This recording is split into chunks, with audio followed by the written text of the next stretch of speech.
So, moving on to the next section, we're going to begin by talking about integer exponents and their properties. The best way to understand integer exponents is that integer exponents denote multiple multiplications. This is very similar to the way that multiplication results in multiple additions. So, for example, if I was to write -3 to the third, that would really be -3 times -3 times -3. In a similar way, if I write 2x to the fourth, that would be 2x times 2x times 2x times 2x, 4 times.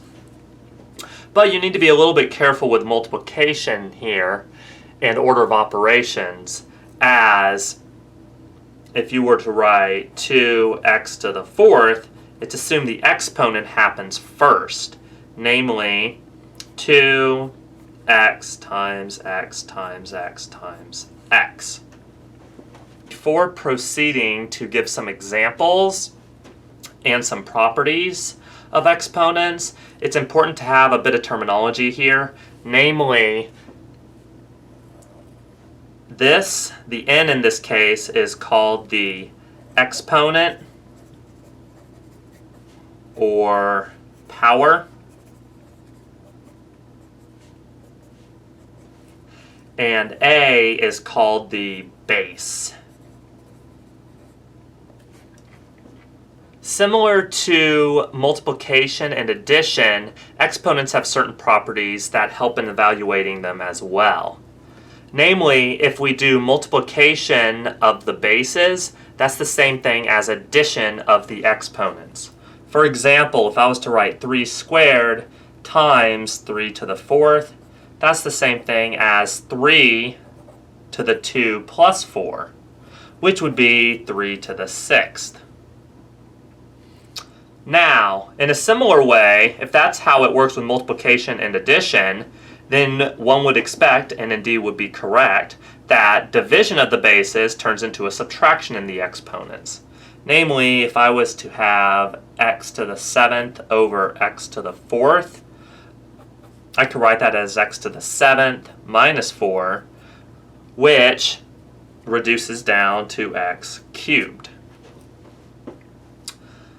We can also evaluate negative exponents by recognizing that really that always gives us some sort of a reciprocal. That is, a to the negative n is 1 over a to the n, but we notice using this property down here, property 7, which we'll talk about momentarily, that actually we can write that as 1 over a to the n. So, for example, we could write y to the negative fourth as 1 over y to the fourth, which is the same thing as 1 over y all to the fourth. Another important thing is that anything to the 0 power is equal to 1. Namely, x squared plus 1 to the 0 equals 1. The big point here is that it doesn't matter what is inside. If you're applying a 0 exponent to it, it always gets brought to 1. Now, a nice thing about exponents is that they distribute, so to speak, across multiplication. Namely, for example, if I was to write 5x cubed, quantity cubed, I could write 5x times 5x times 5x, but what I could also do is instead I could write 5 cubed times x cubed. That is, since 5 cubed is 125, this would simplify down to 125 times x cubed.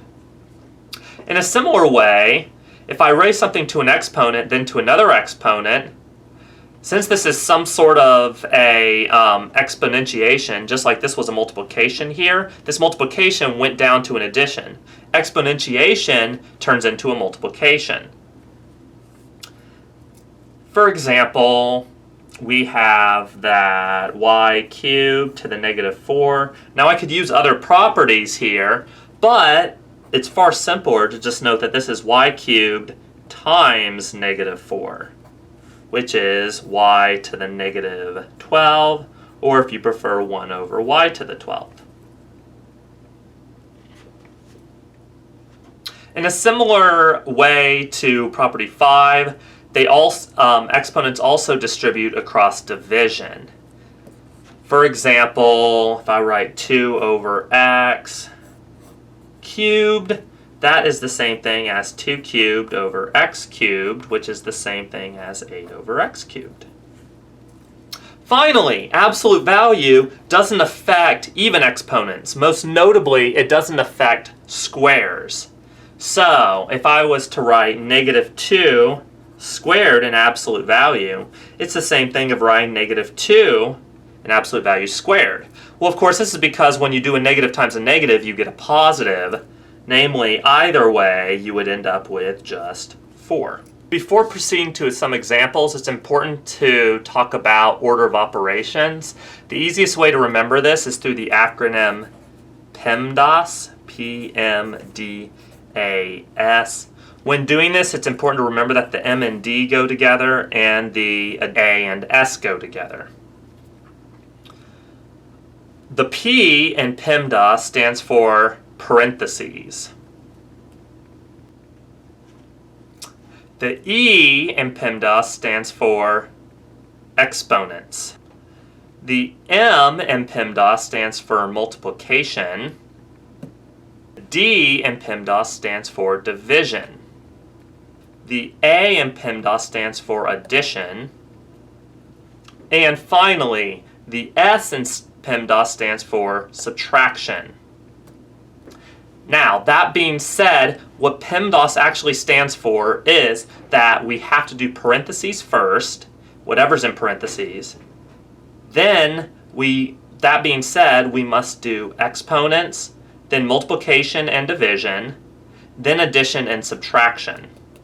Again, this will help you avoid a lot of common errors. So, let's now apply what we've learned through some examples. For instance, negative 5 squared is negative 5 times negative 5.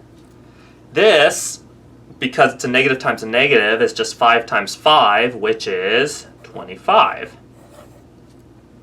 Here, however, because we interpret the negative as a negative 1 times 5 squared, exponents happen before multiplication or division, so because of that, we must apply the exponent first. And now we do the multiplication. I cannot overstate that this is one of the most common errors that students perform. Namely, they'll think this is negative 5 times negative 5. Moving on to C, here we see that the bases are the same, and this is really 2 to the first power times 2 to the fourth. So, since the bases are multiplied, we can add the exponents. 2 to the fifth power is 32. Finally, since the bases are the same here and we're dividing, we can go ahead and do a subtraction of the powers,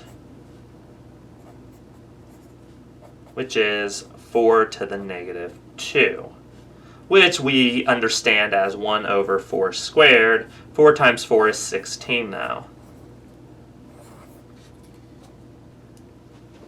And now it is time for you to try an example. So go ahead and evaluate each expression, and the expression we're going to evaluate is negative 3 to the fourth, negative 3 quantity to the fourth, 3 squared times 3, and 3 to the fifth over 3 to the eighth. So go ahead and pause the video, and on the count of 3, I'll make the solution appear.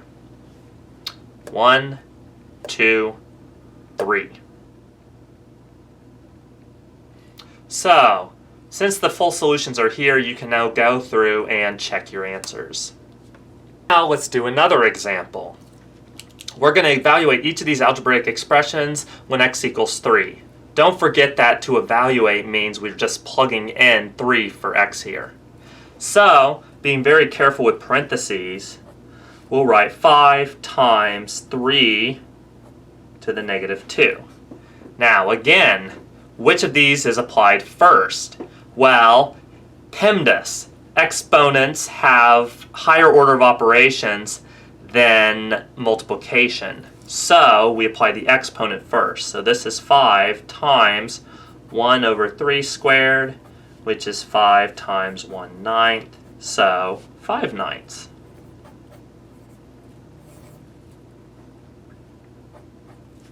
With this one, again, because the negative's on the inside and exponents have higher order of operations, we must apply the 3 first. That would be 1/3 times negative x times negative x times negative x, which is just 1/3 times negative x cubed, which is negative x cubed over 3. So again, we'll have you try an example. Go ahead and evaluate the following two algebraic expressions when x is equal to 4. Again, go ahead and pause the video, and on the count of 3, I will reveal the answers. 1, 2, 3. So now you can go through and check your solutions against these. So to do this first example, the best way to proceed is to try to gather all of the like variables and the constants together. So we're going to go ahead and put -3 and 4 together on the front. Then we have an A and an A. And then we have the B's. So b to the 4th, b to the -3rd. This allows us to simplify. Namely, -3 times 4 is -12. A and A give us an A squared. And b to the 4th, b to the -3rd. We can go ahead and add those exponents together, so it would be 4 minus 3, which gives b to the 1st. For this next example, we first know that we can apply the 3 to each of these terms. So 2 cubed, x cubed, and y squared to the 3rd. Now, 2 cubed is 8. X cubed stays x cubed. But y squared to the 3rd, we know that when we raise to an exponent and then another exponent, that's the same as multiplying the exponents. So that's our answer. On to this example, we know anything to the 0 power is 1. So this is just 3a times 1. Well, so that then is just 3a. Finally, much as it was here in B, we can distribute across division as well. That is, we have 5x cubed squared over y squared. The y squared will stay put. Here we have 5 squared x cubed squared over y squared, which equals 25. Here again, exponent to exponent is a multiplication, so x to the 6th over y squared. So now it's time for you to try an example, so go ahead and use properties of exponents to simplify each of these expressions. Again, pause the video, and on the count of 3, I'll reveal the answer. 1, 2, 3. So now you can go ahead and check your solution. One important thing to note here is that the negative here can come to the front, as it really is just a constant of -1. Almost done with this section. We have one more example to work. For this example, we're going to go ahead and rewrite each of these expressions with positive exponents only, and we'll simplify along the way if possible. So, This is a negative exponent, so we need to go ahead and rewrite it as 1 over x. As we know, it just takes x reciprocal. Here, x to the negative 2 here, what it does in the denominator is it actually sends x up to the top. So we end up with an x squared up top over 3. Here, the negative exponents in the numerator go to the denominator, and the negative exponents in the denominator go to the numerator.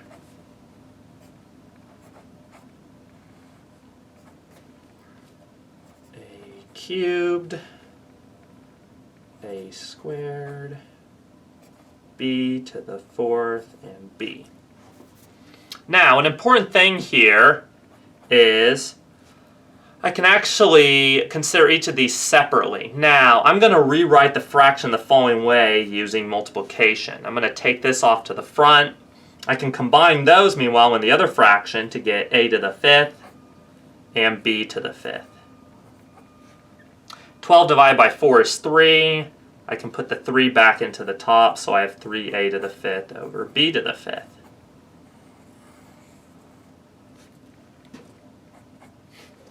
Here, because I have a negative exponent, that's going to flip everything, and so I'll write this as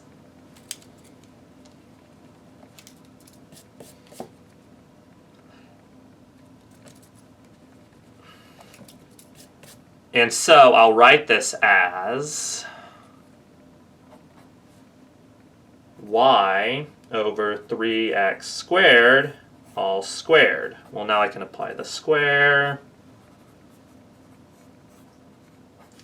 The square goes across the multiplication, so y squared. 3 squared is 9. X squared squared is going to be x to the 4th.